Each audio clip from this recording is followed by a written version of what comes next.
नमस्कार, आप देख रहे हैं न्यूज इंडिया। मैं हूं आपके साथ अतुल एहसास। मैं अपनी आंख पर चश्मा चढ़ाकर देखता हूं, हुनर जितना है सारा आजमा कर देखता हूं। नजर उतना ही आता हूं कि जितना वो दिखाता है। मैं छोटा हूं मगर कद अपना बढ़ा कर देखता हूं। चुनाव की गर्माहट महसूस होने लगी है। आपको सभी राजनीतिक पार्टियां तो महसूस कर ही रही है, तभी तो हर कोई इस समर में बाजी मारने की जुगत में है। और हो भी क्यों ना, विश्व के सबसे बड़े लोकतंत्र का महाकुंभ तैयार है। लेकिन इस समय की विशेषता कहें या दुर्भाग्य, जब भी चुनाव का दौर होता है, पार्टियां जनता के मुख्य मुद्दों के बजाय भावनात्मक मुद्दे उठाती नजर आती है। जनता की नब्ज टटोलते टटोलते भावनात्मक मुद्दों पर चली जाती है। इस लोकतंत्र के महासमर में देश की सर्वोच्च अभिव्यक्ति सेना अगर चुनावी मुद्दा बन जाए तो बात ही कुछ और हो, और इस मुद्दे को जनता के सामने भावनात्मक रूप से पेश किया जाए तो ये सोचने का बिंदु है। वर्षों से चले आ रहे भगवान राम मंदिर मुद्दे को संप्रदाय या धर्म के साथ जोड़ दिया जाए तो कई सवाल उठते हैं, जबकि देश के बहुत सारे भौतिक मुद्दे हैं जो सत्तानशी सरकार को सोचने होंगे। जनता के पेट में निवाला है कि नहीं, सर पर छत है कि नहीं, ऐसे कई सवाल जो आम आदमी की रोटी कपड़ा मकान से जुड़े यक्ष प्रश्न आज भी हमारे सामने खड़े हैं। आज हमारी चर्चा इन सब प्रश्नों के बीच से होकर निकलेगी। इस बार का लोकसभा चुनाव का समय भावनात्मक मुद्दों पर लड़ा जाएगा या भौतिक मुद्दों पर, इसी बात की चर्चा हम करेंगे। लेकिन अपनी चर्चा शुरू करने से पहले आइए एक रिपोर्ट देख ली जाए। 1990 के समय से ही चुनाव में राष्ट्रीय सुरक्षा और आतंकवाद बड़े मुद्दों में शुमार रहा है, लेकिन इस बार यह मुद्दा हाल ही में हुए पुलवामा हमले के पहले चुनाव के केंद्र में नहीं था। बालाकोट में एयर स्ट्राइक के बाद यह मुद्दा ऐसे मुकाम पर भी आ गया कि यह चुनाव की दिशा भी बदल सकता है। महंगाई, आमतौर पर किसी भी चुनाव में महंगाई सबको प्रभावित करने वाला मुद्दा रहा है, लेकिन इस चुनाव में यह मुद्दा उतना जोर पकड़ता नहीं दिख रहा। विपक्षी पार्टियां चाहकर भी महंगाई के मुद्दे पर बीजेपी को घेर नहीं सकी हैं। ऐसे में महंगाई कंट्रोल करने में तो भले ही कामयाबी मिली हो, लेकिन ग्रामीण इलाकों में पार्टी को इसकी कीमत चुकानी पड़ सकती है। नौकरी, मोदी सरकार के खिलाफ विपक्ष के तर्कश में रोजगार का तीर सबसे अहम है। कांग्रेस समेत तमाम विपक्षी पार्टियां सरकार को कई बार इस मुद्दे पर घेर चुकी हैं। सरकार पर डेटा में हेर फेर कर इस मुद्दे के प्रति गंभीरता नहीं बरतने का आरोप भी लगता रहा है। सरकार ने ईपीएफओ नंबर बढ़ाने और मुद्रा लोन की संख्या बढ़ाने का हवाला देकर रोजगार का वादा पूरा करने के सबूत देने की कोशिश की है। गांव किसान का मुद्दा, किसान या कहें कि ग्रामीण वोटर्स ने 2014 में मोदी सरकार की जीत में बड़ा रोल निभाया था। वहीं इस बार कृषि निवेश में बेहतर रिटर्न न मिलने से ग्रामीण वोटरों में नाराजगी है। नोटबंदी जैसे कदमों ने इस मुद्दे को अहम बना दिया है। राजस्थान, छत्तीसगढ़ और मध्य प्रदेश के चुनाव में कांग्रेस ने इस मुद्दे का पूरा फायदा उठाने की कोशिश की और उन्हें सफलता भी मिली। 2014 में नरेंद्र मोदी जी के नेतृत्व में सरकार बनने के बाद इस देश में राजनीति का केवल एक मुद्दा बचा है और वो है विकास। और दूसरा यदि कोई मुद्दा अभी इस देश में है तो वो है देश की सुरक्षा और देश की समृद्धि। इन तीन मुद्दों पर माननीय मोदी जी के नेतृत्व में हमने जिस तरह से काम किया है, देश के सम्मान को, देश के गौरव को स्थापित करने का जिस तरह से विश्व भर में काम किया है, हम केवल उन मुद्दों पर बात करेंगे तो भी कांग्रेस के पास में शायद प्रत्युत्तर नहीं होगा।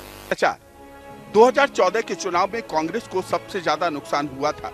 इसके बाद ही कांग्रेस को अब तक की सबसे बड़ी हार का सामना करना पड़ा था। पीएम मोदी ने अपने कार्यकाल में पूरी कोशिश की है कि बीजेपी पर ऐसे आरोप न लग पाएं। हालांकि अभी तक इस बारे में कुछ भी नहीं कहा जा सकता कि राहुल की तरफ से लगाए जा रहे राफेल घोटाले के आरोपों का जनता पर क्या असर पड़ेगा। राफेल डील, इस लोकसभा चुनाव में राफेल डील भी एक बड़ा मुद्दा है। राफेल डील को लेकर कांग्रेस लगातार मोदी सरकार को कटघरे में खड़ी करती रही है। कांग्रेस इस डील में भारी अनियमितताओं का आरोप लगाती रही है। उसका कहना है कि सरकार प्रत्येक विमान 1670 करोड़ रुपए में खरीद रही है, जबकि पूर्ववर्ती यूपीए सरकार ने प्रति विमान 526 करोड़ रुपए कीमत तय की थी। साथ ही कांग्रेस पार्टी मोदी सरकार से लगातार ये सवाल पूछती आ रही है कि सरकार एरोस्पेस कंपनी HAL को इस डील में शामिल क्यों नहीं किया? राम जन्मभूमि विवाद, यह विवाद भारत की राजनीति को पिछले 3 दशकों से प्रभावित कर रही है। बीजेपी इस पर अपनी सुविधा की राजनीति करती रही है। हालांकि इस बार राम मंदिर मुद्दे पर बीजेपी को चुनाव में ज्यादा फायदा नहीं मिलने वाला। अब लोग पार्टी से सवाल कर रहे हैं कि मंदिर कब बनेगा, ये बताए सरकार। और जो देश में भगवान मुद्दे से राजनीति करना चाहते हैं, चुनाव जीतता ही बात है, राम मंदिर के मुद्दे चुनाव जीत गए और अब देशभक्ति की बात करते हैं। हम लोग देशभक्त नहीं है। देशभक्त होना सर्टिफिकेट दो, देते हैं। राष्ट्रभक्त की बात वो करते हैं, क्या बाकी लोग राष्ट्रभक्त नहीं है क्या? तो खाली मुझे इस मौके पर ये कहना, हमारी तैयारी चल रही है, हम काफी आगे निकल चुके हैं। कैंडिडेट के सिलेक्शन में करीब रजिस्टर हो चुका है, क्योंकि देश का मीडिया दबाव में है, उसका अक्सर मीडिया हाउसेज दबाव में है। मोदी जी ने जो CBI, ED, इनकम टैक्स का सेकेंडर कर सका है, NDTV में तो हमले हो चुका था CBI का। इसलिए हम जानते हैं आपकी मजबूरी है, मजबूरियों में देश का मीडिया हाउस दबाव कर रहा है। ये वो मुद्दे हैं जो देश के आम चुनाव की दिशा और दशा दोनों को प्रभावित करने वाले हैं। जाहिर सी बात है, अब तक हुए चुनाव का इतिहास भी यही कहता है कि विकास के नाम पर जब भी चुनाव लड़ा गया, वो पार्टी सत्ता से बाहर हो गई और भावनात्मक मुद्दों को लेकर कई पार्टियों से सत्ता का स्वाद भी चखा, भले वो बीजेपी हो या कांग्रेस। और इस बार के लोकसभा चुनाव के हालात भी यही बयां कर रहे हैं। जयपुर से राकेश शर्मा की रिपोर्ट।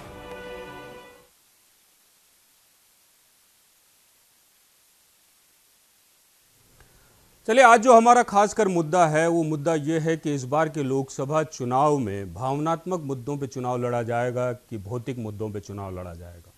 आइए, हमारे साथ हमारे गेस्ट जुड़ चुके हैं सिटी स्टूडियो से। राजीव अरोड़ा जी हैं जो उपाध्यक्ष हैं PCC से। साथ ही हमारे बीच में श्याम सुंदर झा जुड़ चुके हैं जो भाजपा के प्रवक्ता हैं। साथ ही निर्दलीय मंच से चंद्रराज सिंघवी भी जुड़ चुके हैं। चंद्रराज जी, आपका स्वागत है। मैं सबसे पहले आप तक आना चाहता हूं। चंद्रराज सिंघवी जी, चलिए, उनसे हमारा संपर्क नहीं हो पा रहा है। मैं इस चर्चा को लेकर श्याम सुंदर झा तक जाना चाहता हूं। श्याम सुंदर जी, इस बार के लोकसभा चुनाव भावनात्मक मुद्दों पे लड़े जाएंगे या भौतिक मुद्दों पे लड़े जाएंगे?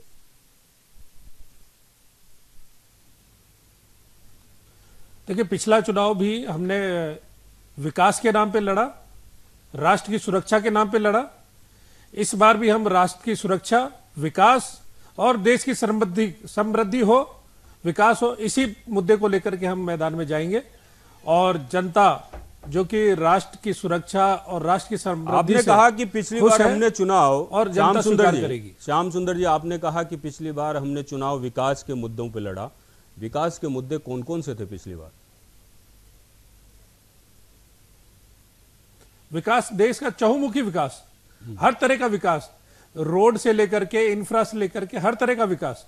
और देश में आप देखेंगे हर तरह का विकास देश में हुआ है, चाहे आप रोड ले, इंडस्ट्री ले, एजुकेशन ले, हर तरह का विकास देश में हुआ है। नहीं, 2014 की बात कर रहे हैं हम, अभी की बात नहीं कर रहे हैं। 2014 की बात कर रहे हैं। उस समय आपने कौन से विकास की बात की थी? देश के विकास की बात की थी और हमारा तो नारा था विकास का। विकास लेकर के आए और प्रूव करके दिखाया कि देश का विकास कैसे हो सकता है। जो धीमी गति की विकास की जो रेखा थी उसको एक साथ खींच के इतनी लंबी करके, और प्रधानमंत्री जी ने ये प्रूव कर दिया कि अगर इच्छा शक्ति हो, काम किया जाए तो विकास हो सकता है। केवल बातों में नहीं, कागज में नहीं, धरातल पे भी ये विकास दिखाई दे रहा है और धरातल पे विकास किया जा सकता है। ये प्रूव किया प्रधानमंत्री जी ने। चलिए, राजीव अरोड़ा जी के पास आ जाता हूं। राजीव जी, सबसे बड़ी बात यह है कि क्या आपको लगता है कि इस बार के चुनाव भावनात्मक मुद्दों पे लड़े जाएंगे या भौतिक मुद्दों पे लड़े जाएंगे?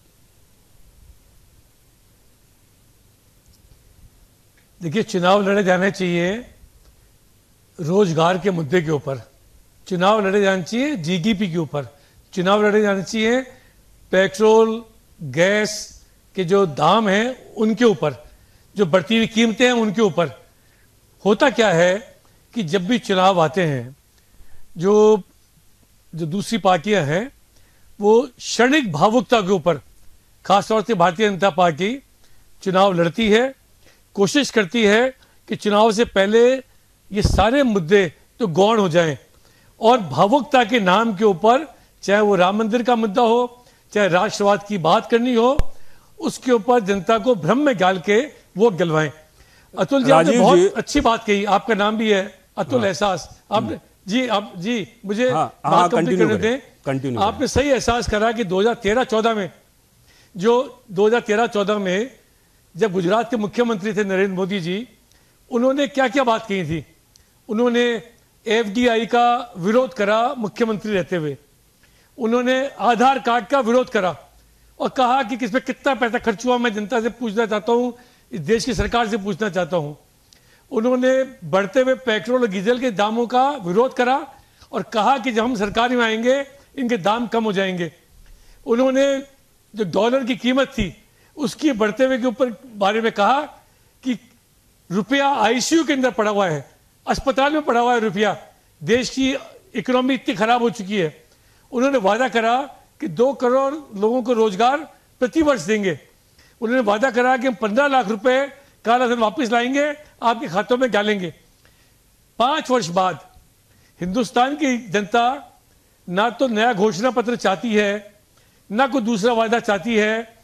वो कहते हैं खाली आप इस बात का जवाब दे दो जो 2013-2014 में आपने कहा था कि पेट्रोल के दाम कम होंगे, डीजल के दाम कम होंगे, गैस के दाम कम होंगे। उसके बाद दुनिया के मार्केट में क्रूड ऑयल के दाम कम हो गए, 40-50% कम हो गए, लेकिन हिंदुस्तान में इन तीनों चीजों के दाम बढ़ गए। इकोनॉमी बहुत अच्छी थी तो डॉलर 70 रुपए से ऊपर के पहुंच गया, जो कभी नहीं पहुंचा था। मुझे याद है कि नितिन गडकरी जी ने कहा कि हम डॉलर को 45 रुपए ले आएंगे। अमित शाह जी ने कह दिया बाद में कि 15 लाख की जो बात थी वो तो एक जुमला था। तो अब जनता के सामने जो बात एक मुख्यमंत्री बोलता हो, एक देश की सबसे बड़ी राजनीतिक पार्टी, जो विश्व की सबसे बड़ी राजनीतिक पार्टी कहते हैं अपने को, उनका अध्यक्ष बोलता हो, उस बात को जुमला माने दुनिया, तो क्या वोट दें? इसका मतलब आप जनता की भावना भड़का के वोट देना चाहते हैं। जो आपका प्रश्न है, भौतिक बातों पे बात नहीं करना चाहते, हम चाहते हैं मुद्दे पर बात करें। जी, ये चर्चा बहुत लंबी है, हम पूरे अलग अलग देश के अलग अलग प्रांतों से भी बात करेंगे, आपके साथ जुड़ाएंगे उनको भी। मैं यहाँ पर चंद्रराज सिंघवी जी जुड़ चुके हैं। चंद्रराज जी, आपका स्वागत है कार्यक्रम। यस सर, हुक्म करिए। ये सबसे बड़ी बात क्या है, कल आपने एक शब्द बोला था कि इस बार का चुनाव भावनात्मक मुद्दों पे लड़ा जाएगा, तो आज हमने बहस उसी मुद्दे पे रख ली कि क्या इस बार का चुनाव भावनात्मक मुद्दों पे लड़ा जाएगा या भौतिक मुद्दों पे लड़ा जाएगा। आपने किस तरीके से सोच के ये कहा था कि इस बार का चुनाव भावनात्मक मुद्दों पे लड़ा जाएगा? ऐसा है, इस देश में जब जब बहुत बड़े बहुमत से कोई भी जीता, चाहे वो इंदिरा गांधी जीती तो भावनात्मक मुद्दा था, राहुल गांधी 400 वोट लाया था तब भावनात्मक मुद्दा था, नरेंद्र मोदी ने 13 के अंदर हिंदू मुस्लिम करके भावनात्मक मुद्दा पैदा कर दिया। मैं नहीं कह रहा हूं, भौतिक आवश्यकताओं से बहुत ज्यादा बढ़कर मानसिक भोजन होता है आदमी का। और जब भावना हो जाती है एक तरफ, तो बाद में कोई पूछता ही नहीं है कारण क्या है। कोई कहता है कि बेरोजगारी का क्या हुआ, जनता पूछती है, आप जाइए गांव में जाके पूछिए। कोई कहता है कि डॉलर के रेट की क्या हुई, किसी को मतलब ही नहीं है। चाइना आपने पाकिस्तान को ठोक दिया, इस पर हमारा स्वाभिमान बढ़ गया। जब मूछों के ताल दे करके मूछ ऊपर होती है ना, तो आदमी पूछ के पीछे की भूख को भूल जाता है। आप कर क्या सकते हो? इस देश की जनता ही भावुक है, इस देश की जनता ही भावुक है। उसे भूख से कोई परेशानी नहीं है, 2 रोटी नहीं खा के एक में काम चला लेगा, पर आपको सम्मान का सौदा नहीं करेगा, स्वाभिमान का सौदा नहीं करेगा। आप तो हमें को छोड़िए, मैं राजनीति में हूं, बड़े से बड़ा पद मेरे को दे दो, लेकिन मैं स्वाभिमान को नहीं छोड़ता। जनता क्यों छोड़ेगी? जनता को चाहिए शत्रुओं का मर्दन। अब जो चाइना ने हमारे साथ किया है, ये एक भावना पर कुठाराघात है। इसका फायदा उठाए कांग्रेस में अकल हो तो। कांग्रेस को अकल देने का ठेका आपने नहीं लिया है। कांग्रेस अपना अगर भावनात्मक पैदा ही नहीं कर सकती तो आप क्या कर लोगे? मोदी मोदी मोदी क्यों? मोदी क्यों नहीं कि मोदी ने भूखा मार दिया? मरते तो है नहीं भूख से। इस देश के अंदर गरीबी को बर्दाश्त करने की जनता की जबरदस्त सहन शक्ति है। इस देश के अंदर उपलब्धियों को घटाने की शक्ति है, लेकिन इस देश के अंदर राष्ट्रभक्ति के सामने विद्रोह करने की 1% भी ताकत नहीं है। ये हमारे देश की शान है और मोदी जी ने जनता की इस कमजोरी को पहचाना और वो इसका लाभ उठा रहे हैं। अगर मुद्दा गिराना है कांग्रेस को तो लाइए ना, एक बात हाफिज को हाफिज जी कह दिया, क्या गलती से निकल भी तो सकता है? कितना बड़ा इमोशनल इश्यू भाजपा ने इसका बना लिया। भाजपा इश्यू बनाने की मास्टर, अफवाह उड़ाने की मास्टर, झूठ सच को एक दूसरे में बदलने की मास्टर, स्वाभिमान की मास्टर, राष्ट्रभक्ति को बेचने की मास्टर, धर्म को बेचने की मास्टर। क्या कर सकते हो इस पार्टी का आप?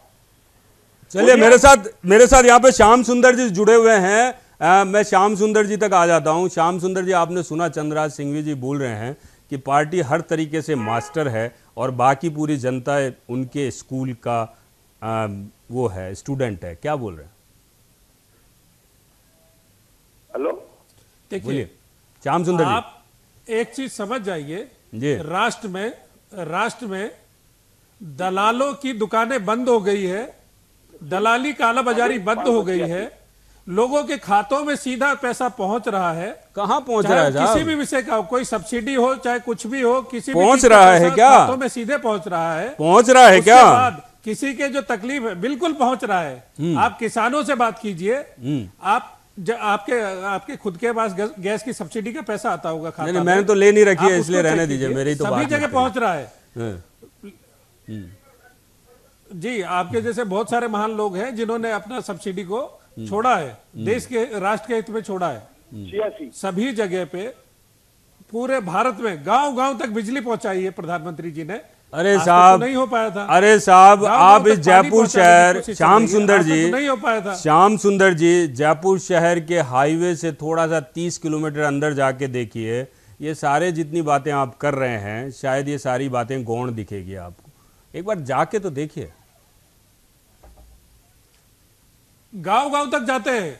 एहसास जी, आप भी निकलिए, आपको भी अच्छा लगेगा। अरे साहब, मैं तो घूमता ही हूँ। देख के बात मत कीजिए। अरे साहब, मैं तो घूमता हूँ, आपको भी बहुत अच्छा लगेगा। अरे साहब, मैं तो घूमता हूँ, गांव में घूमिए। अरे साहब, मैं तो घूमता हूँ, मैं तो चैनल के लिए मैं घूमता हूँ, गांव गांव जाता हूँ, मैं देखता हूँ, तभी तो बोल रहा हूँ। बिल्कुल बिल्कुल, गांव गांव में बिजली है, शौचालय है, घर घर तक शौचालय बने हैं। आज से 5 साल पहले तक तो नहीं हुआ। केवल बात नहीं, काम होना चाहिए, दलाली कालाबाजारी बंद होनी चाहिए। ये सारी चीजें बहुत स्पष्ट है और लोगों को सीधा लाभ मिले, ये प्रधानमंत्री जी का मुख्य मुद्दा है। हमारे संवाददाता राकेश हमारे साथ जुड़े हुए हैं। श्याम जी, भारतवर्ष में, श्याम जी, मैं आता हूं आप तक। घूमिए, भारतवर्ष में इंफ्रा का काम चल रहा है, पूरे भारतवर्ष में।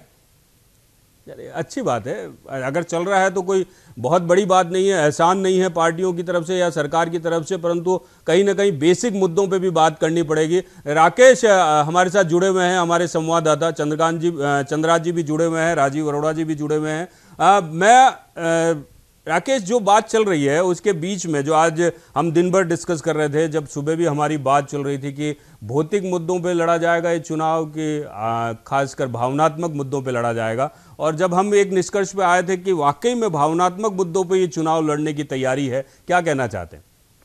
देखिए तुझे सबसे बड़ी बात तो ये है कि अगर कोई सरकार, सबसे पहले मैं शुरू करूं उससे पहले बात बोलना चाहूंगा कि अगर कोई भी सरकार देश के लिए कार्य कर रही है, ये कर दिया वो कर दिया, तो ये गिनाने वाली बात अगर होती है तो ठीक नहीं है। आप लोकतंत्र की सरकार में इसीलिए आते हैं कि आपको काम करना है, पहली बात। दूसरी बात, जिस तरीके से भावनात्मक मुद्दे की बात हो रही है तो कहीं ना कहीं वो उदाहरण हमें देखने पड़ेंगे। अगर विकास के मुद्दों की बात होती तो मेरे ख्याल से याद कर लेना चाहिए, अटल बिहारी वाजपेयी की सरकार ने इंडिया साइन का नारा दिया था और मेरे ख्याल से लौट करके नहीं आए थे। यही राजस्थान की बात पे आते हैं, अशोक गहलोत सरकार जो पूर्ववर्ती सरकार थी, अशोक गहलोत उसमें मुख्यमंत्री थे, उस दौरान अगर मीडिया हल्कों की बात की जाए, जो तमाम चर्चाओं का बाजार गर्म ये रहा था कि अशोक गहलोत का कार्यकाल इतना बेहतरीन उस दौरान रहा था, सड़क बिजली पानी को लेकर के, लेकिन सरकार चली गई थी। दूसरी बात, जैसा कि चंद्रराज जी ने कहा, चंद्रराज जी की बात से इसलिए सहमत हूं कि जेपीआ आंदोलन की बात हो, इंदिरा गांधी के समय की बात हो, या पूर्ववर्ती जो राजनीतिक घटनाक्रम रहा है, उस दौरान जो जनजागरण पूरे देश भर में हो, भावनाओं के आधार पर हुआ। देखिए, यकीन मानिएगा, अगर आप एक बड़े मैंडेट की तलाश में चुनावी मैदान में उतरते हैं तो कहीं ना कहीं आपको लोगों की भावना के अंतर्गत मुद्दे चुनने पड़ेंगे। राम मंदिर के मुद्दे पर आप आ जाइए, गोरक्षा का मुद्दे पर आप आ जाइए, गोरक्षा के मुद्दे पर आप भावनाओं में उतरते हैं। भारत पाकिस्तान के संबंध कैसे होने चाहिए, भारत पाकिस्तान के साथ व्यवहार कैसा करे, आप भारत पाकिस्तान के खिलाफ कितनी कड़वी बातें कर सकते हैं, ज्यादा से ज्यादा आपको लाइमलाइट में लाने के लिए क्या करना चाहिए, वो तमाम चीजें लोगों की भावनाओं पर आने के लिए काफी है। ये दो उदाहरण मैंने इसलिए दिए। देखिए, सरकारें अपना काम करती है, हम किसी सरकार को दोष नहीं दे रहे हैं। एनडीए की सरकार हो, यूपीए की सरकार हो, तमाम सरकारों ने बेहतरीन काम किया है। मेरे ख्याल से कंप्यूटर के दौर में जब राजीव गांधी कंप्यूटर लेकर के आए तो वो दौर नहीं भूलना चाहिए। और कहीं ना कहीं अटल बिहारी वाजपेयी की सरकार जब बनी तो स्वर्णिम चतुर्भुज से लेकर के प्रधानमंत्री गांव सड़क योजना जो तैयार हुई तो कहीं ना कहीं अपने आप अभूतपूर्व विकास हुआ था। लेकिन सबसे बड़ी बात यह है अतुल जी कि जिस तरीके से मेरे ख्याल से श्याम सुंदर जी से मैं एक छोटी सी बात बोलना चाहूंगा कि अगर भावनात्मक मुद्दों की बात आप नहीं करते तो मेरे ख्याल से चुनाव आयोग ने सांसद रामचरण बोरा को आज नोटिस दिया है तो उन्होंने सेना का इस्तेमाल करते हुए अपने होर्डिंग बनवा दिए हैं। देखिए, ये यकीन मानिए पूरा भारतवर्ष पाकिस्तान के खिलाफ अगर किसी भी प्रकार की कार्रवाई होता है, यही इस देश की लोकतंत्र की खूबी है कि जब भारत के ऊपर कोई आतंकवादी हमला होता है तो समूचा विपक्ष पूरे सरकार के साथ में खड़ा होता है। ये कहा जाता है कि सरकार जो भी निर्णय लेगी हम उनके साथ में है, लेकिन जिस तरीके से उसका राजनीतिकरण होता है वो चीजें ठीक नहीं है। सही कह रहे हैं राकेश, सही कह रहे हैं कि कहीं राजनीतिकरण नहीं होना चाहिए।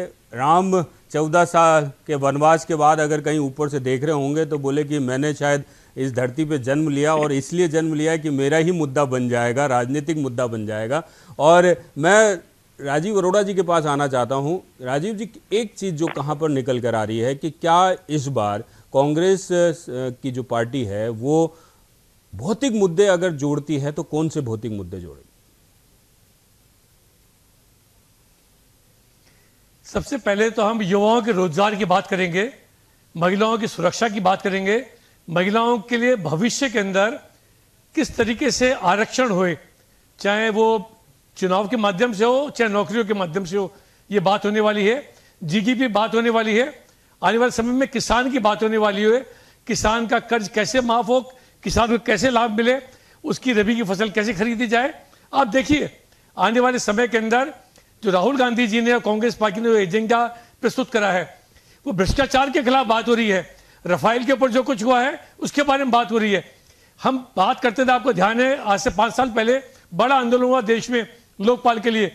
ये सरकार इस आधार पर बन गई, लेकिन इस देश के अंदर लोकपाल नहीं बना।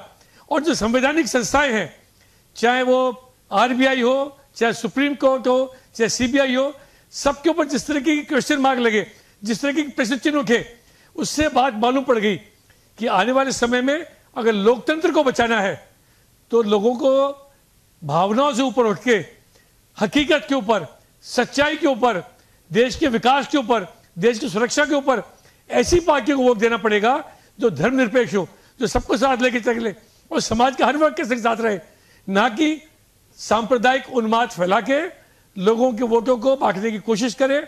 इस तरीके की राजनीति पहले बहुत हो चुकी है, काट की आंखें बार बार चढ़नी नहीं चाहिए। मैं देश की जनता से उम्मीद करता हूं कि इस बार सोच समझ के मत डालेंगे। चंद्राज जी हमारे साथ जुड़े हुए हैं। चंद्राज जी, मुझे बड़ा अजीब सा लगा कि जो महिला सम्मान की बात करने वाले हैं उनके 2 मंत्री बलात्कार के जुर्म में, महिला की हत्या के जुर्म में जेल काट रहे हैं। जो लोग भ्रष्टाचार की बात कर रहे हैं उनके पार्टी के राष्ट्र अध्यक्ष, पूरा परिवार जमानत पे घूम रहा है। भ्रष्टाचार मंत्री को इस्तीफा देना पड़ा। बड़े केंद्रीय मंत्री ने इस्तीफा दिया है, मजाक का विषय लगा। मी टू आया, केंद्रीय मंत्री इस्तीफा दिया है। परिवार जो जमानत पे घूम रहा है, सबको मालूम है। उस पार्टी के लोग भ्रष्टाचार की बात करते हैं, मुझे बड़ा मजाक का विषय लग रहा है। देखिए, यही भावनात्मक बात है। ये भावनात्मक बात नहीं है, सच्चाई है। मैंने बात करी और महिलाओं के लिए आरक्षण की, मैंने बात करी महिलाओं की नौकरी की बात, महिलाओं की बात करी है। राष्ट्र की सुरक्षा में जब पाकिस्तान ने सेंधमारी की, पहले दिन आपने साथ देने का वचन दिया कि हम सरकार के साथ हैं। दूसरे कार्यक्रम कराया, अभी आपका असली चेहरा सामने आया और आपने असली चेहरा अपना दिखाया पूरे भारत के सामने। आपने प्रधानमंत्री जी और सेना को एक कटघरे में खड़ा कर दिया। आपके मंत्रियों से पूछो, 300-250 एक वो बता रहे, हम नहीं कह रहे, आपके मंत्री बोल रहे हैं, आपके लिए आपके मंत्री को मालूम नहीं है, आपने उसके ऊपर आपके मंत्री को मालूम नहीं है कितने लोग वहां पे ऐसे लोगों को, ऐसी पार्टी को हमने भी पहले स्ट्राइक करी है। चाहिए। आप राजनीति कैसे करते हैं? सेना के शर्म ऐसे लोग आनी चाहिए खड़ा कर दिया, जो पोस्टर लगवा रहे हैं, राजनीतिकरण कर रहे हैं इस युद्ध का। सम्मान वीरों के सम्मान के सेना को सम्मान चाहिए भाई साहब, सेना को सम्मान चाहिए। वो सम्मान चलिए पार्टी ने अगर दिया या किसी व्यक्ति ने दिया तो सम्मान मिलना चाहिए। जो अपने जीवन का पूरा समय राष्ट्र को समर्पित करके सीमा पे है और मरने के लिए गया है जो आदमी, उसको सम्मान मिलना चाहिए। सम्मान के लिए कौन मना कर रहा है श्याम सुंदर जी? आतंकवादी सम्मान के लिए तो कोई मना ही नहीं कर रहा। मेरे हैं इतने, ये कह रहे उनके कार्यशैली पर प्रश्न चिन्ह लगा देते हैं, ये सम्मान है क्या? राजनीति कर रहे हैं आपकी सरकार की कश्मीर में, आपकी सरकार है क्या? सबसे ज्यादा लोग तभी मरे हैं वहां पे, तभी सबसे ज्यादा पत्थरबाजी हुई है। नहीं, राजीव अरोड़ा है। राजीव अरोड़ा जी सबसे ज्यादा ये चंद्रराज जी सिंघवी से हम बात करना चाह रहे हैं। चंद्रराज जी, हाँ साहब, क्या कहेंगे? ये जो आप पूरी बहस सुन रहे हैं, देखो साहब, हर सरकार उपलब्धियां करती है, उसकी ड्यूटी है। टैक्स नहीं लेती है, इनकम टैक्स नहीं लेती है, एक्साइज ड्यूटी नहीं लेती है, सारा पैसा इकट्ठा करती है। अगर वो पैसा इकट्ठा करके डेवलपमेंट में नहीं करते तो क्या खर्चेगी? तो डेवलपमेंट तो ड्यूटी ऑफ द गवर्नमेंट है, ये अचीवमेंट, एक्स्ट्रा अचीवमेंट नहीं है। आपने बिजली लिया, हिलाना ही चाहिए, आपको पैसे मिल रहे हैं, हर काम आपको करना पड़ेगा। आप ठंडे दिमाग से सोचिए श्रीमान जी। सर, सरकार अपने उपलब्धियों को बताती है, भाई जाती क्यों है राज में? जवाहरलाल नेहरू ने इस देश की फाउंडेशन बनाई, क्यों गए राज से? इंदिरा गांधी ने बांग्लादेश बनाया, इमोशनल भावना से राज में आ गई। मैं यही तो कहता हूं कि उपलब्धियों को और भौतिक सुविधाओं को जनता एक तरफ रखती। आज आप कल्पना करो कि मोदी जी 370 धारा तोड़ देते हैं तो भूखा मरता भारतीय 400 सीट दे देगा उनको, इसको क्या कहोगे आप? चलिए चंद्रराज जी, मैं वापस जोड़ता हूं, मैं वापस आपसे मुखातिब होता हूं। यहां पे लेंगे एक छोटा सा ब्रेक। ओके।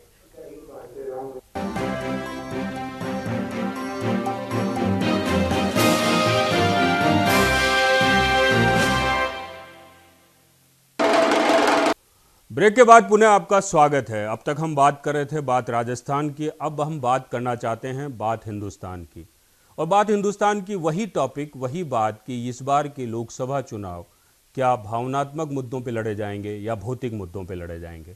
हमारे साथ सिटी स्टूडियो में हमारे साथ जुड़े हुए हैं राजीव अरोड़ा जी कांग्रेस से, साथ ही श्याम सुंदर जी जुड़े हुए हैं जो कि भाजपा से है। साथ ही हमारे साथ जुड़ चुके हैं यूपी से, उत्तर प्रदेश से हमारे बीच जुड़ चुके हैं हमारे संवाददाता पवन सिंह, और मध्य प्रदेश से हमारे साथ जुड़ चुके हैं दिनेश शुक्ला जी। मैं पवन जी, इस बार के चुनाव क्या भावनात्मक मुद्दों पे लड़े जाएंगे या फिर भौतिक मुद्दों पे लड़े जाएंगे, क्योंकि आप बहुत करीब से यूपी की राजनीति को देखते हैं?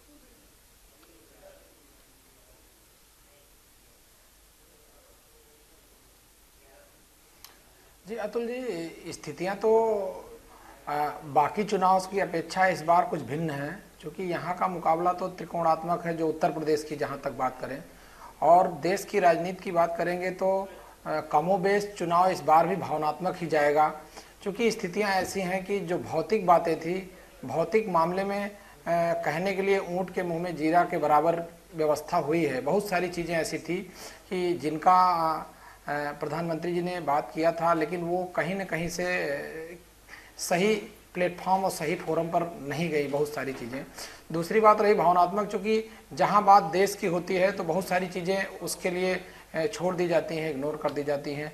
अभी पिछले दिनों में आपने देखा कि ये सर्जिकल स्ट्राइक को लेकर के देश के सारे, पूरा देश एक साथ एक पायदान पे, एक प्लेटफॉर्म पे खड़ा रहा।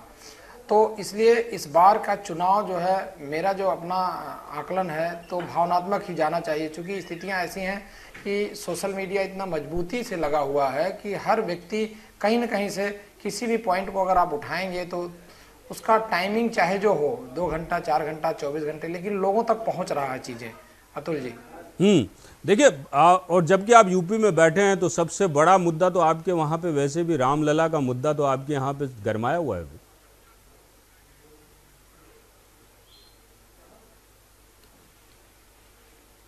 जी अतुल जी, रामलला का मुद्दा जो है, ये मुद्दा बहुत पुराना है और इसमें पूरे देश की भावनाएं जुड़ी हुई हैं और ये मुद्दा बड़ा गंभीर है। और आपको याद होगा इससे पहले भी अटल जी की गवर्नमेंट रही, उसका मुख्य मुद्दा यही था जिसमें पूरी सरकार आई थी, और उस सरकार के बावजूद भी उस पर कोई बड़ा कदम या बड़ी सफलता नहीं हासिल हुई। तो राम मंदिर मुद्दा तो चूंकि भावनात्मक रूप से जुड़ा हुआ है और भगवान राम सबके आराध्य हैं, तो उस मुद्दे पे बीजेपी जैसे जब इलेक्शन आता है तो पार्टियों की स्थितियां जो भी हो, लेकिन बीजेपी एक बार कोशिश करती है राम मंदिर मुद्दे को पूरी तरह से गर्माहट में लाने के लिए। अभी हाल ही में स्थितियां, सुप्रीम कोर्ट ने जो अपना एक राय दिया है, एक डिसीजन दिया है कि उसको एक मध्यस्थता करके एक निराकरण किया जाए, जिसकी बात भी शुरू हो गई है। अभी एक कमेटी गई थी वहाँ पे, वहाँ से वापस आई है। सब लोगों की भावनाएं जुड़ी हुई हैं, लेकिन इस बार क्या है कि मीडिया की जो स्थिति है, सोशल मीडिया की, लोगों के मन में ऐसी बात आ रही है कि जब इलेक्शन आते हैं तो इस बात को चर्चा में लाके और लोगों की भावनाओं को भुनाया जाता है, और इसके बाद जो है स्थितियां ज्यों की त्यों रह जाती हैं। इलेक्शन समाप्त होते ही इस पे कोई ठोस बात और ठोस कदम नहीं उठाए जाते। आप भी मानते हैं कि इलेक्शन का इश्यू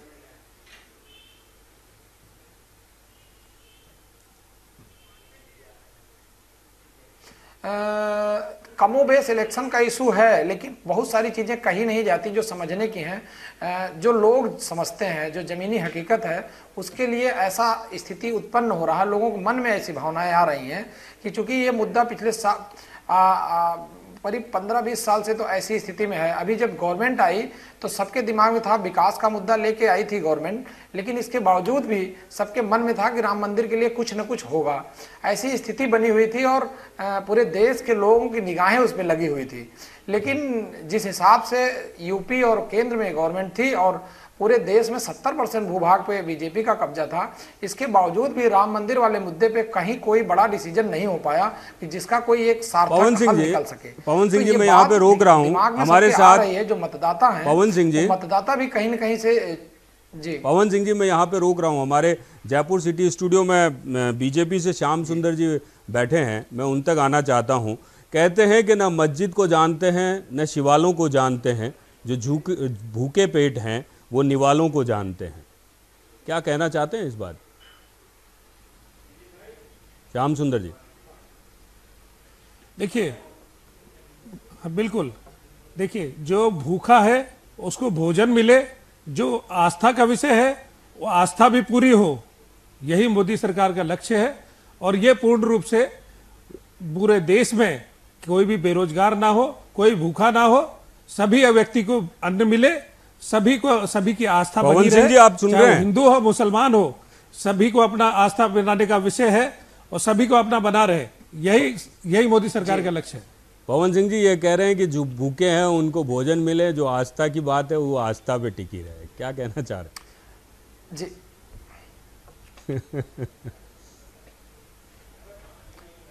जी बिल्कुल सही बात है, लेकिन स्थितियां यहाँ पे काफ़ी भिन्न हैं।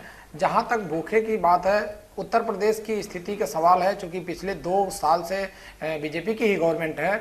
जो हालात हैं यहाँ नौकरियों के, क्योंकि बहुत सारी नौकरियाँ पेंडिंग चल रही हैं। यहाँ पे 75,000 टीचरों की भर्ती थी, और भी बहुत बी क्लास की और डी क्लास की बहुत सारी भर्तियाँ थी जो केंद्र सरकार और उत्तर प्रदेश सरकार के बीच में लटकी रह गई। कुछ तो कोर्ट के बीच में है और कुछ जो है मतलब डिसीजन ना लेने की स्थिति में है। और रही निचले तबके की, तो उस पर भी बहुत सारी स्थितियाँ ऐसी हैं आज भी जो कि छोटे से डिसीजन से क्लियर किया जा सकता है।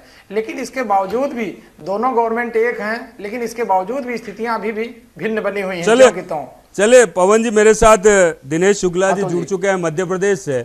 दिनेश जी मध्य प्रदेश से जुड़े हुए हैं, क्या कहना चाहते हैं? आज का जो मुद्दा है, मैं इस मुद्दे पर आपको लेके आ रहा हूँ कि इस बार का चुनाव क्या भावनात्मक मुद्दों पर लड़ा जाएगा या भौतिक मुद्दों पर लड़ा जाएगा? अतुल जी देखिए, मध्य प्रदेश में अभी हाल ही में विधानसभा चुनाव हुए हैं। उसमें जो मुद्दे थे विशेष रूप से किसान सबसे बड़ा मुद्दा था, बेरोजगारी सबसे बड़ा मुद्दा था, सरकारी नौकरियों में भ्रष्टाचार सबसे बड़ा मुद्दा था। मैं आपको बताऊं, लोकसभा चुनाव की जो आगामी आने वाले लोकसभा चुनाव है, उसमें 5 मुद्दे मुझे लगता है कि ज्यादा असर करेंगे जनता पर। वो भौतिक भी है और भावनात्मक भी है। राष्ट्रवाद और राष्ट्रीय सुरक्षा, ये एक बहुत बड़ा मुद्दा है देश के सामने। बेरोजगारी बहुत बड़ा मुद्दा है। गांव और किसान बहुत बड़ा मुद्दा है। मजबूर और मजबूत बनाम साझा नेतृत्व, जो कि बीजेपी हमेशा बात करती है कि एक ऐसा बहुमत दें, एक पार्टी को बहुमत दें, मजबूत सरकार बनाए, और दलित और आदिवासी, ये 5 मुद्दे हैं। लेकिन मैं आपको बताऊं कि भावनात्मक मुद्दे हैं जो विकास की बात करती है बीजेपी, तो भावनात्मक मुद्दों को भी ऐसे पेश करती है। आपको बताऊं कि बीजेपी 2 से 282 तक पहुंची है। राम मंदिर का मुद्दा जो 3 दशकों से लगातार चला आ रहा है, वो बीजेपी उसको बनाती आई है, और विकास की बात भी साथ साथ करती है। लेकिन मध्य प्रदेश की हम अगर आज के परिदृश्य में बात करें, तो मध्य प्रदेश में सबसे बड़ा जो मुद्दा है वो भावनात्मक, राहुल गांधी ने भी पिछले विधानसभा चुनाव में कहा था, उन्होंने कहा कि जहां भी गए बोले मेड इन, जोड़ने का, भावनात्मक रूप से जोड़ने का, कि हम उद्योग लगाएंगे, लोगों को रोजगार देंगे। लेकिन सबसे बड़ा मुद्दा जो इस समय पुलवामा अटैक जो हुआ उसके बाद सबसे बड़ा मुद्दा है वो राष्ट्रवाद और राष्ट्रीय सुरक्षा को लेकर है, मुझे ऐसा लगता है। राष्ट्रीय सुरक्षा को लेकर अगर ये मुद्दा है तो कहीं ना कहीं भावनात्मक तरीके से इस मुद्दे के साथ लोग जुड़े हैं। मैं एक चीज़ और जानना चाहता हूं, खासकर हमारे बीच राजीव अरोड़ा जी जो कांग्रेस से हैं, वो जयपुर स्टूडियो से जुड़े हुए हैं। दिनेश जी, मैं वहां तक आपकी बात को लेके जाना चाहता हूं। राजीव जी, जहां तक एक बात है कि भावनात्मक मुद्दों पे कांग्रेस भी बात करती रही है, राहुल गांधी जी भी अपने भाषणों में बात करते रहे हैं, मोदी जी के भाषणों का वो जवाब देते रहे हैं, क्या लगता है कि क्या कांग्रेस कहीं भावनात्मक मुद्दों पे बात नहीं कर रही है?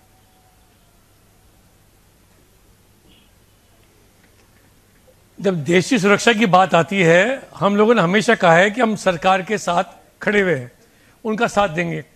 लेकिन क्या है कि दोहरी बात नहीं हो सकती।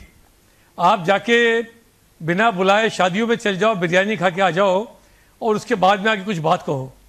आज चीन ने कितना बड़ा झटका दिया भारत को, जब जैशे मोहम्मद के आतंकी को हम चाहते थे कि अंतर्राष्ट्रीय स्तर के ऊपर उसको आतंकी घोषित करा जाए, तो चीन ने उसके ऊपर रोक लगा दी। कई बार सोचना पड़ता है कि ये मुद्दे और ये सब बातें चुनाव के पास ही क्यों इतनी महत्वपूर्ण हो जाती है। इस वक्त अपना रिपोर्ट कार्ड देना चाहिए था, आपको घोषणा पत्र में जो घोषणाएं करी थी उसके बारे में बताना चाहिए था कि हमने ये घोषणा पूरी कर दी, हमने ये कहा था। वो बात के ऊपर बात ही करना चाहते। मैं पूछना चाहता हूं कि नोटबंदी के बाद में इस देश के छोटे व्यापारी का क्या हुआ था। मुझे पूरा विश्वास है और मालूम है कि जब पिछली बार परिवर्तन हुआ था इस देश के अंदर, सत्ता के अंदर, तो छोटे व्यापारी की सबसे बड़ी महत्वपूर्ण भूमिका थी, जिसने भारतीय जनता पार्टी की एनडीए को सत्ता में लेके आए थे। लेकिन सबसे ज्यादा धोखा हुआ और सबसे ज्यादा रोजगार गए। 1 करोड़ से ज्यादा रोजगार नोटबंदी की वजह से चले गए और बाद में जीएसटी की वजह से चले गए। बात कर रहे थे अभी आस्था के संग भूख की बात कर रहे थे, सबसे ज्यादा बेरोजगारी अभी बढ़ी है। क्या करेंगे जब अगर आप लोगों के पास खाने के लिए रोटी नहीं होगी। 45 वर्ष में जो रोजगार के आंकड़े आते हैं, पहले तो सरकार ने देने को मना कर दिए। जब आंकड़े प्रकाशित हुए तो मालूम पड़ा कि आज तक की सबसे ज्यादा बेरोजगारी की दर इस देश में अभी है। मैं कल का अखबार पढ़ रहा था, बीएसएनएल सरकार की बहुत बड़ी कंपनी है, 1,70,000 लोग उसमें काम करते हैं पूरे देश में। उनको तनख्वाह देने के लिए बीएसएनएल के पास पैसे नहीं है। ये तो हमारी आर्थिक स्थिति है। हम क्या बात कर रहे हैं, हम पूरी दुनिया में घूम रहे, बात कर रहे थे कि हमारे विदेशों में संबंध अच्छे हैं। जो हालत है पड़ोसी देश के संग, वो आपको मालूम पड़ रही है। आप पठानकोट में बुला के आईएसआई से जांच करवाते हो और आप बोलते हैं कि हम 10 से काट के लेके आएंगे। दोहरी बात मत करो। जनता को मूर्ख नहीं बनाना चाहिए। जनता के सामने सच्चाई रखें, जनता के विवेक पर विश्वास रखें। और मुझे पूरा विश्वास है जैसे जैसे चुनाव पास आएगा, जनता भावनात्मक मुद्दों से हटेगी, भौतिक मुद्दों की तरफ जाएगी। चुनाव के अंदर दूध का दूध, पानी का पानी होगा। जो सरकार काम करने वाली होगी, जो जनता पर खरी उतरी होगी, वो ही आगे आएगी। यूपी के हमारे साथी बैठे हुए हैं, तो पूछना चाहते हैं गंगा की सफाई के नाम पे कितना रुपया खर्च हो गया, और आज की तारीख में वो स्थिति है। पूरे विश्व के अंदर 10 में से 6 मोस्ट पॉल्यूटेड सिटी हिंदुस्तान क्या है। हम बात करते हैं सफाई की, हम कह रहे हैं हमने देश की सफाई का अभियान चलाया है। पर्यावरण में हालत यह है कि 6 सबसे ज्यादा पॉल्यूटेड सिटी हमारे पास है। उसके जवाब तो देते नहीं है। प्राइम मिनिस्टर उसके ऊपर ट्वीट करते नहीं है। कोई दूसरा मंत्री इस पर ट्वीट करता नहीं है। क्या हालत हो रही है, जो सांस हमारी है कार्बन डाइऑक्साइड के संग, बच्चे बीमार होंगे, क्या स्वास्थ्य बढ़ेगा इनका। शिक्षा की स्थिति मालूम है, पिछली बार राजस्थान के अंदर कितने स्कूल बंद हुए सबको मालूम है। रोजगार की क्या हालत है, नई नौकरी खुल नहीं रही है। कैसे विश्वास होगा जब औद्योगिक उत्पादन की दर कम है, जब किसान आत्महत्या कर रहे हैं। कैसे रोजगार बढ़ेगा, कैसे विश्वगुरु बनेगा, कैसे 21वीं शताब्दी का भारत बनेगा, मुझे नजर नहीं आता। आज की तारीख में जनता के वापस आंख में धूल झोंकी जा रही है, उसको लोगों को समझना चाहिए। मैं बीजेपी के पास आना चाहता हूं, खासकर मैं उसके बाद दिनेश जी से भी बात करूंगा, पर बीजेपी से हमारे साथ जो श्याम सुंदर झा साहब जुड़े हुए हैं, मैं बात करना चाहता हूं। हमारे केंद्रीय कृषि राज्य मंत्री गजेंद्र सिंह शेखावत का कल एक बयान था, जब उनसे पूछा गया कि क्या आपके पास ये डाटा है कि कितने किसानों ने आत्महत्या की है, तो उन्होंने ये जवाब दिया कि कृषि मंत्रालय इस तरीके के डाटा इकट्ठे नहीं करता, या ये नहीं बताता, या उनको नहीं पता होता है कि कितने किसानों ने आत्महत्या की है। इस पर क्या जवाब देना चाहते हैं, क्योंकि किसान भी आपका एक भावनात्मक मुद्दा है इस बार का चुनाव लड़ने का। देखिए, किसान हमारे देश का अन्नदाता है, सर्वोपरि है, और किसान को लेकर के इतनी पॉलिसी, किसान के खातों में सीधे पैसा पहुंचना, पहली बार ऐसा हुआ है कि प्रधानमंत्री जी ने घोषणा की और उसके चौथे दिन किसानों के खातों में 3-3 हजार रुपए पहुंचा। और रही बात राजीव जी की बातों का जवाब दे देता हूं, वो तो बाद में दे दीजिएगा, पहले मेरी बात का जवाब दे दीजिए। पहले मेरी बात का जवाब दे दीजिए। ये सरकार जिसको ये नहीं पता है, ये सरकार जिसको ये नहीं पता है कि कितना किसान मरा है इस देश में, आप किस किसान की बात कर रहे हैं? आप किस किसान की बात कर रहे हैं? किस अन्नदाता की बात कर रहे हैं? किस धरती पुत्र की बात कर रहे हैं? आप किस किसान की बात कर रहे हैं? जिस नेता, जो मंत्री ये कहने के लिए मुकर जाए कि मुझे नहीं पता, मेरे मंत्रालय को नहीं पता कि कितने किसान मरे। बात कर रहे हैं आप किसान की। जी, ये आप उसको पहले ठीक से देख लीजिए। देख लिया मैंने, सुन लिया, उसके बाद बात कर रहा हूं मैं आपसे। आप दोबारा से वीडियो को देख लीजिए, समझ लीजिए, बगैर सोचे समझे। अरे साहब, मैंने सुन लिया, मैंने पढ़ लिया, मैंने बता दिया, उसके बाद बता रहा हूं मैं आपको। चलाइए, अभी चलाइए, रहने दीजिए ना, मैं कह रहा हूं ना आपको। आप क्या बोल रहे हैं और उन्होंने क्या कही है? क्यों उन्होंने क्या कहा, आप बता दीजिए। सार्वजनिक रूप से चलाइए ना, बता दीजिए ना क्या कहा उन्होंने। अगर आपको पता है तो आप बता दीजिए जो उन्होंने कहा। जो नहीं, आप बताइए ना। आप अगर इस तरह से तो आपको कहा ना साहब कि जब उनसे मीडिया ने पूछा तो उन्होंने कहा कि हमारे पास 5 साल बाद डाटा आएंगे, अभी हमारे पास डाटा नहीं है। इतने बढ़िया नीति से कृषि मंत्रालय को चलाया है और किसानों को इतना लाभ पहुंचाया है, आज तक कभी इतना लाभ नहीं पहुंचा। ठीक है, मैं दिनेश शुक्ला जी के पास आना चाहता हूं, मध्य प्रदेश से दलाली खाई गई है। पास आना चाहता हूं। दिनेश जी, जिस किसान की बात कर रहे हैं, वो किसान का क्या हालात हैं? क्या उस पे भी इमोशनल लड़ाई लड़ी जाएगी इस बार पार्टियों द्वारा? जी बिल्कुल, मध्य प्रदेश में जो विधानसभा चुनाव हुए उसमें सबसे बड़ा मुद्दा जो था वो किसान का था। 2017 में मंदसौर में जो किसानों के ऊपर गोली चलाई गई, किसान आंदोलन हुआ, उसके बाद भावनात्मक रूप से कहीं ना कहीं 15 साल पुरानी बीजेपी की सरकार से किसान हटता हुआ दिखा। और वो किसान जो कभी बीजेपी को वोट करता था, वो किसान कांग्रेस के साथ आकर मिल गया और जो परिणाम आए विधानसभा के वो चौंकाने वाले रहे। हालांकि बहुमत किसी को नहीं मिला मध्य प्रदेश में, लेकिन कांग्रेस इसमें सरकार बनाने में कामयाब रही। किसान जो है देश का अन्नदाता है, हर पार्टी कहती है, लेकिन किसान की तरफ किसी का ध्यान नहीं। स्वामीनाथन रिपोर्ट की बात करें तो कोई भी सरकार स्वामीनाथन रिपोर्ट को ठंडे बस्ते में डाल देती है। सब ठंडे बस्ते में साहब। पवन सिंह जी हमारे साथ हैं यहाँ पर यूपी से। पवन सिंह जी कुछ कहना चाहते हैं। पवन जी क्या कहना चाह रहे हैं? उसको लाना। जी अतुल जी, मैं बताना चाहता हूं, जहां किसानों की बात हो रही है, आप सब लोग जानते हैं देश आजाद हुए कितना समय हो गया। जब देश आजाद हुआ था, अपने देश की आर्थिक हालत और पूरा देश में 80% किसान थे, और किसानों की जो फसल है उसकी जो कीमत है उसकी ग्रोथ कितना हुआ, और लोगों के नौकरियों में और लोगों के जो है बाकी वेतन वृद्धि और बाकी एक बात करना चाहता हूं, क्या किसान इमोशनलिज्म मुद्दा है? प्रवक्ताओं से मैं ये सवाल करना चाहता हूं, किसान क्या आजाद हुए कितना हो गया? हाँ, किसान क्या भावनात्मक मुद्दा है? किसान को क्या भावनात्मक मुद्दे की तरीके से पेश किया जाएगा? किसान के मुद्दे बिल्कुल नहीं। मैं एक चीज बताना चाहता हूं कि किसान आत्महत्या कर रहा, किसान परेशान है और किसान के वजह से पूरे देश के लोग अन्न खाते हैं। दूसरी बात मैं कहना चाहूंगा कि पूरा देश, पूरी सरकार, चाहे कांग्रेस की हो चाहे बीजेपी की, कोई भी सरकार आई, किसानों के ऊपर सब्सिडी दे के या उनको 2000 5000 रुपए खाते में डाल के कोई एहसान नहीं कर रहा है। और किसानों को ये जो दिया जा रहा है ये भीख कितना, इसका कोई मतलब नहीं। मेरा कहने का मतलब ये है कि किसान की जो कीमत है फसल का, अगर उसके फसल की जेन्युइन कीमत दी जाए 50% 100%, आप जोड़ लीजिए 1950 से और आज तक का जो ग्रोथ हुआ है, जो आदमी 375 रुपए में नौकरी करता था उस समय वो खेती ज्यादा बेटर समझता था, खेती करना। आज एक आदमी छोटी नौकरी करना पसंद करता, 10 बीघे खेती पवन सिंह जी हमारे साथ महावीर नेगी जी जुड़ रहे हैं, काफी गंभीर है, लेकिन इस बात पे कभी किसी ने नहीं सोचा। चलिए, हाँ पवन जी आप अपनी बात पूरी कीजिए। महावीर नेगी जी हमारे साथ थोड़ी देर में जुड़ेंगे। हाँ बोलिए पवन जी। मैं ये बताना चाह रहा था अतुल जी कि स्थितियां इतनी गंभीर हैं और कांग्रेस बीजेपी दोनों पार्टियों ने कभी किसानों के मुद्दे को गंभीरता से लिया ही नहीं। दूसरी बात बताना चाहूंगा, जो भी नेता हैं, मैं किसी के लिए टीका टिप्पणी नहीं करना चाहता, बहुत सारे ऐसे लोग हैं, चूंकि भारत देश की 80% आबादी जो है किसानों से है, गांव का देश था ये भारत, और यहाँ से जो लोग चुन के जाते हैं पार्लियामेंट में, वहां पे जाने के बाद यहाँ का दर्द, यहाँ की जो दिक्कतें हैं, यहाँ की जो प्रॉब्लम्स हैं उसको भूल जाते हैं और वही लोग इसके डिसीजन नहीं ले पाते।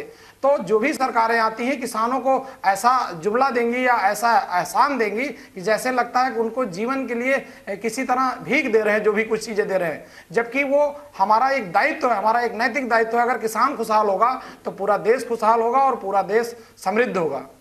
अतुल जी चलिए, मैं राजीव अरोड़ा जी के पास आ जाता हूं हमारे सिटी स्टूडियो में। राजीव जी, जिस तरीके से बात चल रही थी, किसान के मुद्दों को लेकर बात चल रही है, क्या लगता है आपको कि किसान इस बार आपकी भी फहरिस्त में मुख्य मुद्दा होगा? निश्चित रूप से जो देश की आबादी का बहुत बड़ा हिस्सा हो, और जब हम कहते हैं कि भारत एक कृषि प्रधान देश है, तो निश्चित रूप से लोगों की बात करी जाएगी और इसीलिए मनरेगा की बात करी जाएगी, किसानों को ऋण माफ करने के जो वादे करेगा उनके बारे में बात की जाएगी, किसानों की आर्थिक स्थिति कैसी है, कैसी होनी चाहिए, इसके बारे में बात करी जानी चाहिए। मेरा खुद का भी निवेदन है, चाहे वो भारतीय जनता पार्टी हो, जो भी सत्ता के अंदर पार्टी हो, वो जनता को जो चाहती है उनके बारे में विकास, अगर आप कहते हैं हम विकास पे चुनाव लड़ना चाहते हैं, तो निश्चित रूप से आप बताएं कि किसान के लिए आपके पास क्या योजना है, उसके स्वास्थ्य के लिए क्या योजना है, गाँव को स्वावलंबित करने के लिए आपके पास क्या योजना है। इस विषय में बात करनी चाहिए, ना कि आप भावनात्मक मुद्दों की बात करके इलेक्शन को गलत तरफ लेके जाएं। मेरा खाली ये अनुरोध है, अगर ऐसा नहीं हुआ तो क्या होता है कि जब चुनाव होने के बाद जनता ठगा सा महसूस करती है, उससे बातें कुछ करे जाते थे, चुनाव में वोट लिया जाता है। राजीव सर, मैं आता हूं आपके पास। महावीर नेगी जी हमारे साथ जुड़ चुके हैं, हमारे संवाददाता उत्तराखंड से। महावीर नेगी जी, एक चर्चा चल रही है बहुत देर से और इस चर्चा में हमने एक विषय ये रखा है कि इस बार के चुनाव भावनात्मक मुद्दों से लड़े जाएंगे या भौतिक मुद्दों से लड़े जाएंगे। जो रोटी कपड़ा और मकान के मुद्दे हैं, क्या उनको भूलकर भावनात्मक मुद्दे, एयर स्ट्राइक है या रामलला है या और कोई भी मुद्दे हैं, उस पर लड़े जाएंगे? जी अतुल, अगर हम बात करें इन मुद्दों की, तो यहाँ अगर उत्तराखंड की पर्टिकुलर हम बात करें तो उत्तराखंड में, क्योंकि देवभूमि उत्तराखंड है और यहाँ पर कहीं ना कहीं धार्मिक भावनाएं बहुत ही प्रबल होती हैं और उत्तराखंड की 5 लोकसभा सीटें हैं। 5 लोकसभा सीटों पर जिस तरह से हमारी बात हुई है, अलग अलग लोगों से हुई है, स्थानीय लोगों से बात हुई है, तो कहीं ना कहीं इस बार हमें एक अलग ही फिजा लोगों की दिखाई दे रही है। वोटरों का जो मन है अलग ही तरह का है। कहीं ना कहीं इस बार जो मुद्दा है, स्थानीय लोग जो मुद्दे की बात करें तो स्थानीय लोग इस समय राष्ट्रवाद के मुद्दे पर कहीं ना कहीं अपने को ज्यादा संजीदा मान रहे हैं और हम कह सकते हैं कि इस चुनाव में अगर बात की जाए तो कहीं ना कहीं राष्ट्रवाद का जो मुद्दा है वो बहुत ज्यादा अहम रहने वाला है, क्योंकि हमने देखा भी है। क्या ये एक चीज बताइए, जो राष्ट्रवाद का मुद्दा जो कहीं से आया है और ये जिस तरीके से राष्ट्रवाद के मुद्दे को पूरे देश एकजुट हो गया है, इसमें सोशल मीडिया की भी कितनी भागीदारी मानते हैं आप? बिल्कुल जाहिर सी बात है कि जिस तरह से पूरा माहौल बना है राष्ट्रवाद को लेकर, क्योंकि आज सोशल मीडिया इतनी बड़ी ताकत बन चुका है, इतनी बड़ी पावर बन चुका है, हर किसी व्यक्ति तक एक हम कह सकते हैं कि अंतिम छोर के व्यक्ति तक पहुंच रहा है। विकास भले ही पहुंचे या ना पहुंचे, लेकिन सोशल मीडिया जरूर वहां तक पहुंच रहा है। और जिस तरह से चलिए, महावीर नेगी से हमारा संपर्क टूट चुका है, परंतु अंत में आप सभी मेहमानों का बहुत बहुत धन्यवाद हमारे साथ जुड़ने के लिए, इस चर्चा को जारी रखने के लिए और इस चर्चा को हमारे तक लेके आने के लिए कि हमने आप लोगों के व्यूज जाने और देश की जनता के बारे में आप लोग क्या सोचते हैं वो भी जाने। साथ ही हमारे तीनों स्टेट के जो संवाददाता थे उनसे हमने व्यूज जाने। अंत में यही पंक्तियों से मैं जाना चाहता हूँ कि इस नदी की धार में ठंडी हवा तो आती है, इस नदी की धार से ठंडी हवा तो आती है, नाव जर्जर ही सही पर लहरों से टकराती तो है। आप लोगों का बहुत बहुत धन्यवाद।